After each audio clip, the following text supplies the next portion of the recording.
सदाशिवाय नमः। लम्बोदरं परमसुन्दरमेकदन्तं रक्ताम्बरं त्रिनयनं परमं पवित्रम् ओद्दद्दिवाकरनिभोज्ज्वलकान्तिकान्तं विघ्नेश्वरं सकलविघ्नहरं नमामि। नमः परमहंसास्वादितचरणकमलचिन्मकरन्दाय भक्तजनमानसनिवासाय श्रीरामचन्द्राय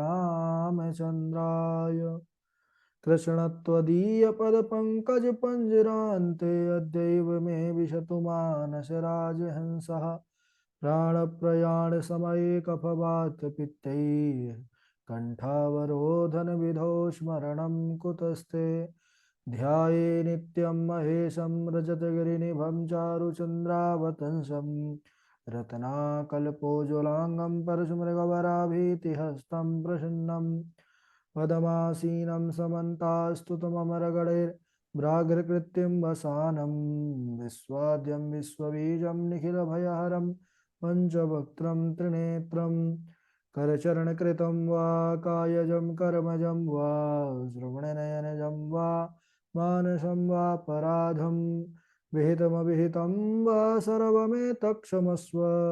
जय जय करुणाब्धे श्रीमहादेव शम्भो। श्रीलक्ष्मीनाथ समारंभां नाथयामुनिमध्यमाम् अस्मदाचार्यपर्यन्तां वन्दे श्रीगुरुपरम्पराम्। अञ्जनानन्दनं वीरं जानकीशोकनाशनं कपीशमक्षहन्तारं वन्दे लङ्काभयङ्करं भक्तिभक्तभगवन्तगुरु चतुर्नाम वपुएक इनके पद वंदन किए नासत विघ्न अनेक। बोले शाम सदाशिव भगवान की जय। पावन शिव महापुराण की जय। परम मंगलमय परात पर अखिलेश्वर अचिंत कल्याण गुणगण निधान सर्वेश्वर सर्वाधिपति श्रेष्ठ आचरणवान प्रजा के सुखदाता विज्ञान के पूर्ण ज्ञाता देवादिदेव जगत नियंता जगदीश्वर पंच तत्वोत्पादक विश्वेश्वर मंगल करता श्री श्याम सदाशिव भगवान के पावन चरणारविंदों पर कोटशः नमन नतमस्तक वंदन एवं अभिनंदन। पराम्बा भगवती जगदीश्वरी शंकर शिव प्राण वल्लभा जगत जननी माँ जगदम्बा माता पार्वती जी के पावन चरणारविंदों पर कोटशः प्रणति। भगवान शिव शंभु का यह शब्द में विग्रह शिव महापुराण को कोटि कोटि प्रणाम। समस्त भूतादिक सिया राम में सब जग जानी करहूँ प्रणाम जोर जुग पानी। हम सबका यह परम सौभाग्य कि पावन यह शिव कथा शास्त्र पर प्रवेश करके इसके पावन तैयारी का विचार लेकर के एक स्थान पर जुड़ते हैं और इस पावन शिव महापुराण की तैयारी कर रहे हैं। बड़ा आनंद आ रहा है। और शिव महापुराण के अभी प्रथम संहिता विश्वेश्वर संहिता पर हम सब प्रवेश ही किए। बड़ा सुंदर चरित्र पर प्रवेश किए। सूत शौनकादियों के मध्य यह कथा चल रही है। सुनाने लगे कि एक बार 6 कर्मों को करने वाले जो ऋषि मुनि मुनि थे वह सब ब्रह्मा जी के पास गए और ब्रह्मा जी के पास जाकर के उन्होंने प्रश्न किया। ब्रह्मा जी से पूछा कि हे ब्रह्मा जी, परम तत्व क्या है? उस परम तत्व का किस प्रकार से पता किया जा सकता है, उसका कैसे अनुभव किया जा सकता है? ऐसा प्रश्न जब किया तो ब्रह्मा जी ने कहा कि एष देवो महादेव सर्वज्ञ जगदीश्वर अयम तो परया भक्त्या दृश्यते नान्यथा क्वचित। बोले वह तो महादेव ही हैं, शंभुनाथ ही हैं परम तत्व, लेकिन वह ऐसे दिखाई नहीं देते, ऐसे मिलते नहीं हैं। बोले बड़ी भक्ति से मिलते हैं। तो उसके लिए आपको साधन करना पड़ेगा। साधन करने के बाद ही साध्य तक पहुंचा जा सकता है। बोले साध्य क्या है और साधन क्या है? तो ब्रह्मा जी ने कहा साध्यम शिव पदम प्राप्ति ही, यानी शिव जी की प्राप्ति ही साध्य है। और साधनम तस्य सेवनम, साधन वह है जो उनकी प्राप्ति के लिए प्रयत्न किया जा रहा। साधकस्तत्प्रसादाद्यो नित्यादि फल निष्पृह। बोले कि वह जो शंभुनाथ है वह निरंतर साधन करने योग्य है, भजन करने योग्य है, श्रवण करने योग्य है। तो सर्वप्रथम आचार्य गुरु के मुख से निकले हुए वचनों को ही मान करके, उनके वचनों का पालन करके, उनके कहे अनुसार भगवान शिव शंभु का दर्शन के लिए, उनकी प्राप्ति के लिए यजन करना चाहिए, साधन करना चाहिए। और साधन के लिए कल भी चर्चा किए थे, साधन है, साध्य है मंजिल, और साधन है सीढ़ी। साधन में कठिनाई और समस्या है ना, झंझट, ये जरूर है कि आएगा ही। प्रारंभ में तो सबसे ज्यादा आएगा, और बाद में भगवान की कृपा से तो वह तो सुख की ही प्राप्ति होती है जब शंभुनाथ परीक्षा ले लेते हैं। तो इसके बाद जब उन्होंने पूछा मुनियों ने कि हे महाराज, यह श्रवण मनन क्या है और भगवान शंभुनाथ का कीर्तन कैसे किया जाता है? आपने कहा कि सबसे बड़ा साधन क्या है? श्रवण कीर्तन और मनन। श्रवण कीर्तन मनन है, तो यह किस प्रकार होना चाहिए? कैसा श्रवण है, कैसा कीर्तन है, कैसा मनन है, यह भी बताएं महाराज। तब ब्रह्मा जी कहने लगे कि पूजा जपेश गुण रूप विलास नाम नाम युक्ति प्रियेण मनसा परिशोधनम यत तत्संततम मननमीश्वर दृष्टिलभ्यम सर्वेषु साधन वरेष्वपि मुख्य मुख्यम। कहने लगे ब्रह्मा जी कि उन ईश्वर के सुंदर रूप, गुण, नाम, उनकी लीलाओं का श्रवण करना, उसमें रुचि बढ़ाना और उनका गान करना, उनके जो है सन्मुख बैठ करके उनका ध्यान करना, उनका बारंबार नाम लेकर के जप करना, यह जो है इसी को हम कहते हैं भगवान शंभु की प्राप्ति के लिए साधन किया जा रहा है। पूजा जपेश गुण रूप विलास नाम नाम, क्योंकि भगवान शंभु ही ऐसे हैं जो पूजा करने योग्य है, नाम जपने योग्य है, और उनकी लीलाओं कथाओं का श्रवण करने योग्य है। इसके बाद कहने लगे ब्रह्मा जी कि उनके संबंधित, शंभुनाथ से संबंधित जो कथा है उनको कानों से सुनना चाहिए, और उन कथाओं को चित्त में स्थित करके जो श्रवण किया जा रहा है उसका मनन करना चाहिए। बोले कि बैठ करके जब श्रवण करें और उसका फिर मनन करें, वही सर्वोत्तम मनन है ना। श्रवण के बाद फिर अगर कुछ ना किया उसका मनन, तो फिर श्रवण का महत्व नहीं रह जाता। इसलिए कोई भी कथा हो, श्रवण के बाद मनन का सबसे ज्यादा मनन पर बल दिया गया है। तो मनन से क्या होता है? बोले मनन से आत्मा पवित्र हो जाती है। तो जो कथा श्रवण करें उसका मनन अवश्य करना चाहिए। अब इधर सूत जी कहने लगे कि हे मुनीश्वरों, मैं आपको साधन संबंधी एक प्राचीन इतिहास सुनाता हूँ। और प्राचीन इतिहास सुनाने लगे। पुरा मम गुरुर्व्यासः पाराशर मुने सुतः तपश्चचार संभ्रांतः सरस्वत्यास्तटे शुभे।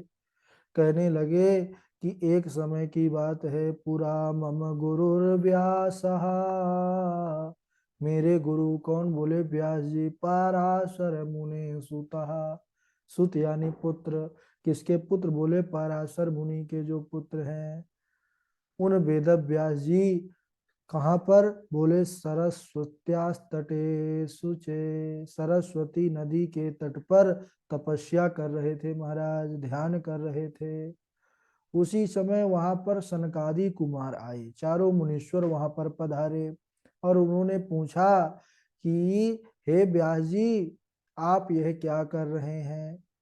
व्यास जी ने कहा कि हम तपस्या कर रहे हैं शिव जी की प्राप्ति के लिए। सनकादि कुमारों ने कहा, अरे शिव जी तो प्रत्यक्ष सबके सहायक हैं, फिर आप इस प्रकार आंख बंद करके क्यों तप कर रहे हैं महाराज। तब व्यास जी ने कहा कि मुक्ति के लिए, यह तप मुक्ति के लिए किया जा रहा है।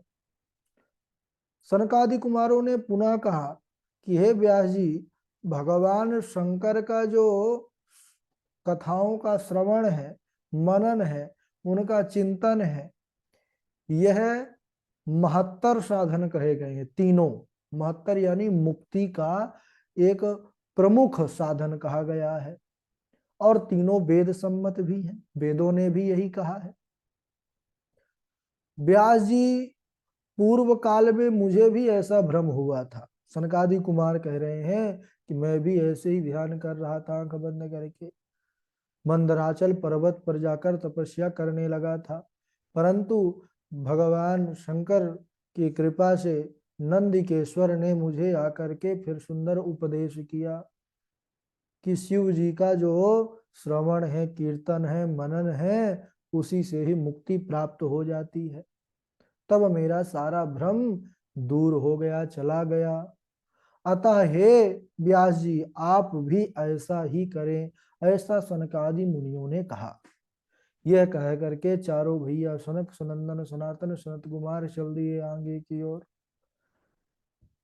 इस पर ऋषियों ने पूछा कि हे महाराज, जो श्रवण, कीर्तन और मनन नहीं करता, उस जीव की मुक्ति कैसे हो सकती है। अब देखिए, जो श्रवण भी करने में समर्थ नहीं है, मनन भी नहीं कर सकता, कीर्तन भी नहीं कर सकता, और उसकी मुक्ति क्या संभव है, कैसे हो सकती है। हाँ, सभी यही चाहते हैं महाराज, कलिकाल में तो विशेष चाहते हैं कि करना कुछ ना पड़े, और जीव मुक्ति भी चाहता है कि मुक्त भी हो जाए। तब सूत जी ने कहा कि हे ऋषियों, श्रवणादि त्रिके सक्तो लिंगम बेरम च सांकरम संस्थाप्य नित्यम अभ्यर्च तरेत संसार सागरम। बोले हाँ है। क्या?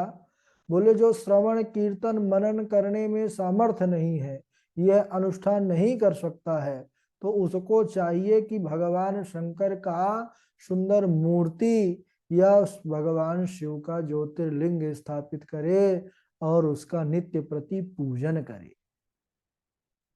तो श्रवण, कीर्तन, मनन करने की आवश्यकता नहीं है, केवल शंभुनाथ की प्रतिदिन उस विग्रह की पूजा अगर हो रही है तो वह अनायास ही संसार सागर से पार हो सकता है महाराज।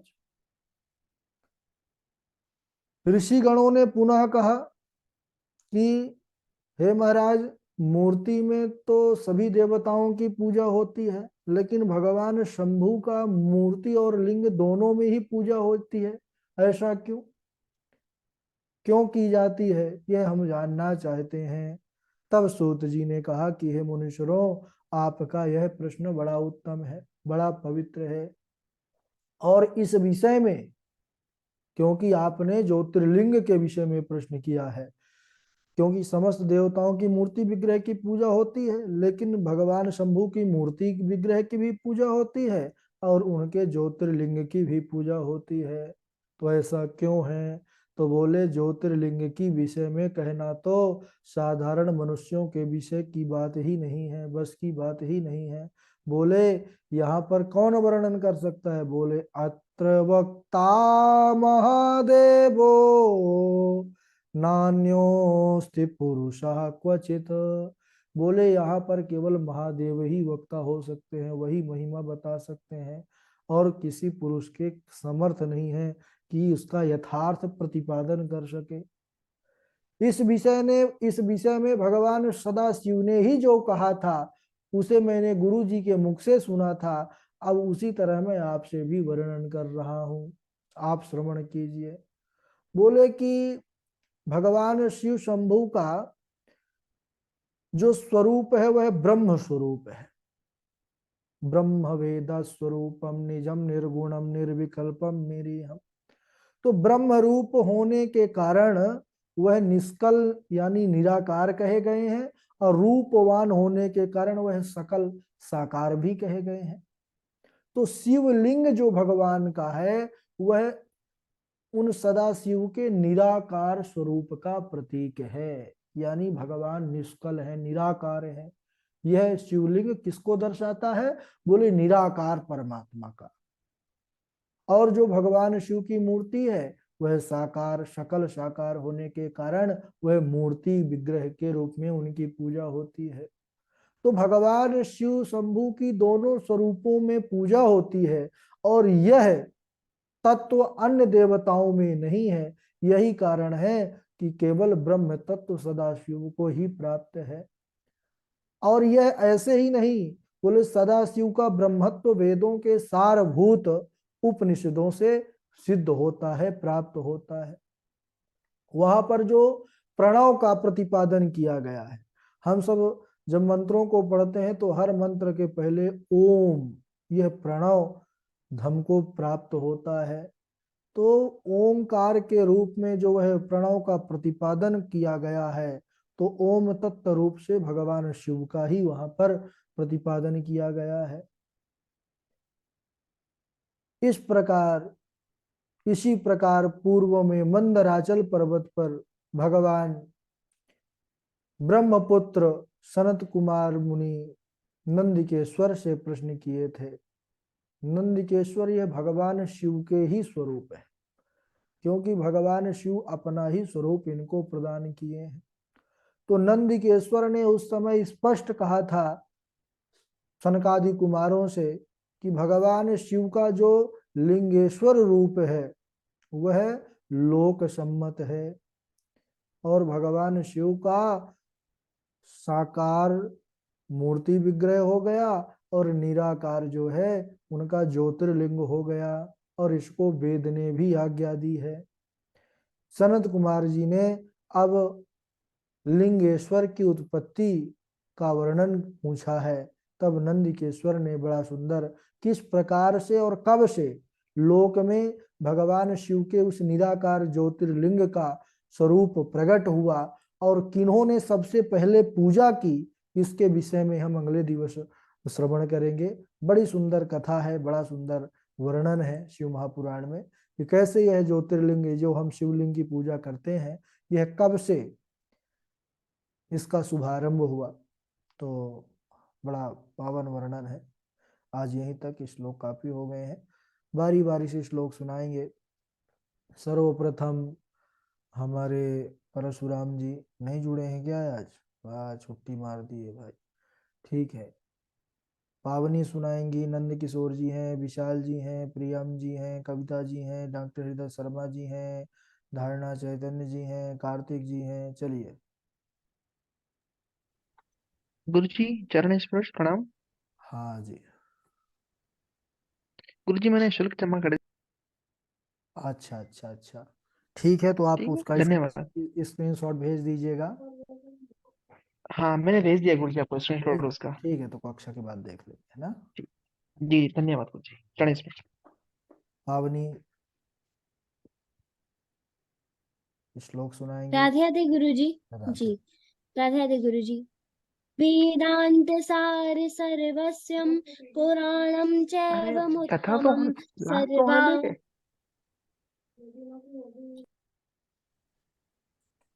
जी हाँ। गुरु जी।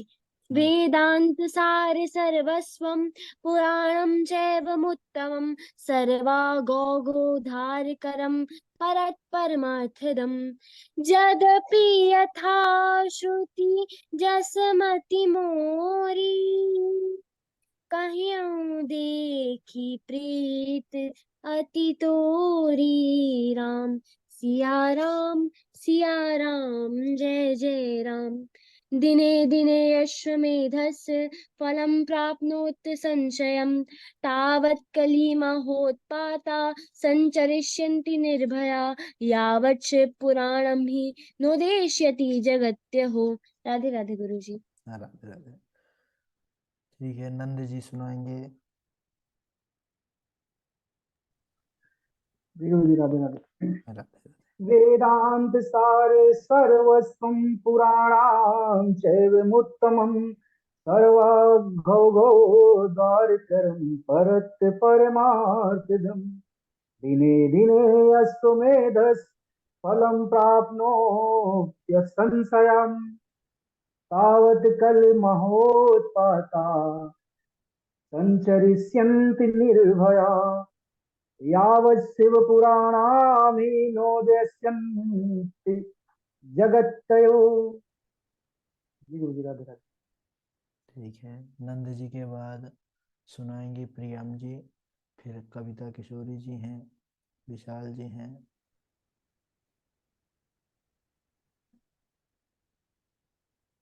प्रियम जी क्या हुआ, मोबाइल खराब है लगता है आपका इस समय। विशाल जी सुनाएंगे, आवाज आज भी नहीं आ रही प्रियम जी। प्रणाम गुरुदेव। हाँ।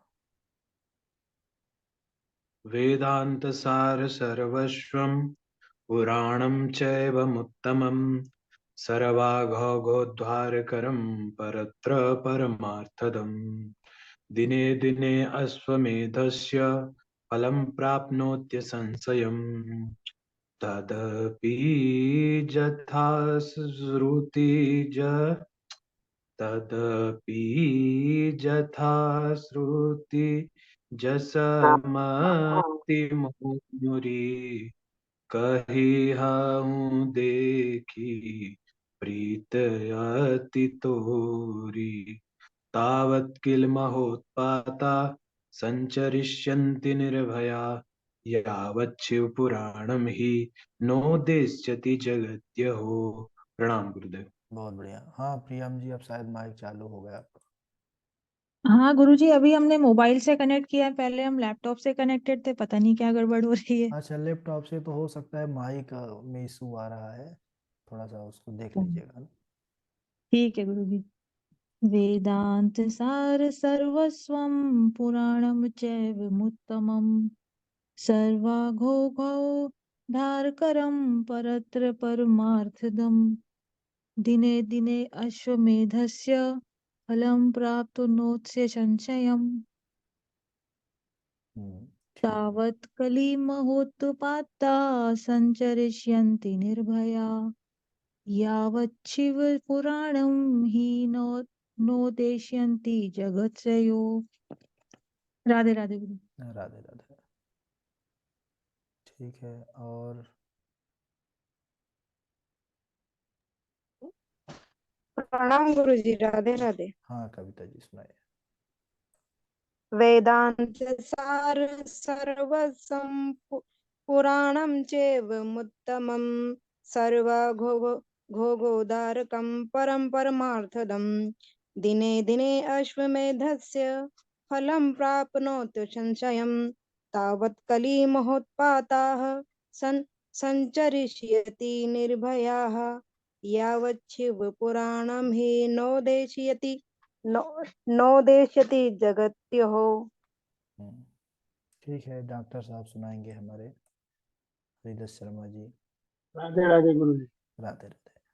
वेदांत सार सर्वस्वं पुराणं चैवमुत्तमं सर्वाघोघोद्धारकं पर परत्र परमार्थदम् दिने दिने अश्वमेधस्य फलं प्राप्नोति संशयम् तावत् कलिमहोत्पाता संचर्यन्ति निर्भया यावत् पुराणं हि नो देशस्य जगत्तयोः। राधे राधे गुरु। ठीक है, डॉक्टर साहब के बाद धारणा चैतन्य जी, आपका स्वागत है।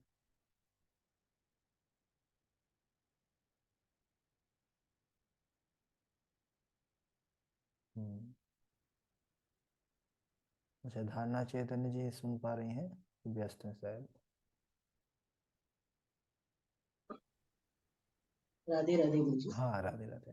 वेदान्तसार सर्वस्वं पुराणं चैवमुत्तमं सर्वगो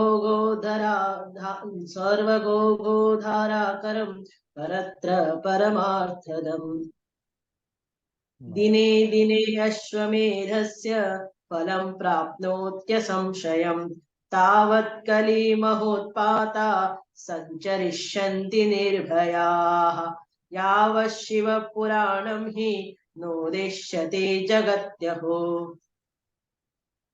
ठीक है। राधे।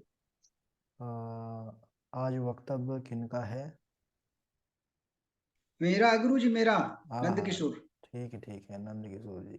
चलिए, स्वागत है नंद जी।